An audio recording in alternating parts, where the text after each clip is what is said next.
E huitahi ana ngā rangatira o ngā iwi o te motu, hei whakarite rautaki mo te hui taumata haumi, hanganga o Aotearoa. The long-term salvation of this country relies on our contribution from the Māori economy.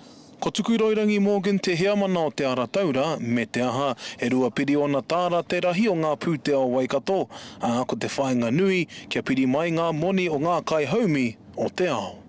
This is the first time that we are appearing in front of the global stage with a room full of big investors, and to have the opportunity to trade our wares, to say to them that we are ready and open for business is huge. E hara mā te pūtea, mō te pūtea anake, engari, mō a tātou mokopuna, mō a tātou whenua, mō ana hoki, me rā ahuatanga nā reira. He rerekē te rā ahuatanga ki tō te anga whakamua o te kāwanatanga i te wā, i te mea ko ngā mahi a iwi pēnei i a naitahu, i a tainui, e kite ana i te tauira, i te atāhu hoki o tau tātou ahurea.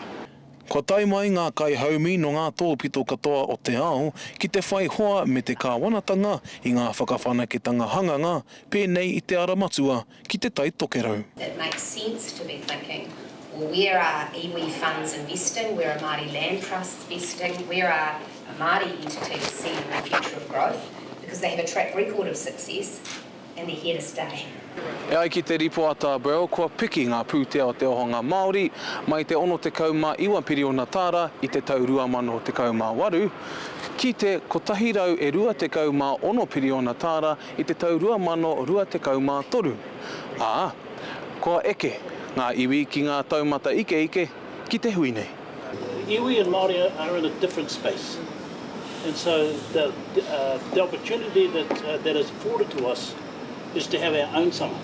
Hei tā Peeni Henare o te Pāti Reipa, ko te tūmanako ka nui te whakaawenga te Māori ki te ohanga o Aotearoa. E mohi anau ko te nuinga o enei tāngata whairawa ki roto i tēnei whare, no tā wāhi, e tiro atu ana ki te ahurea Māori.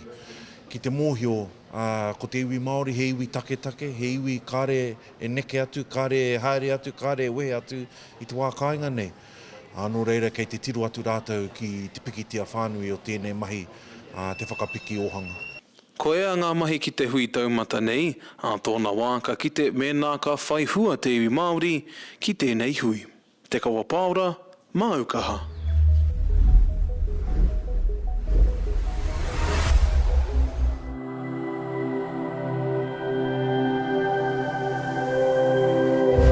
Ko te reo, te take.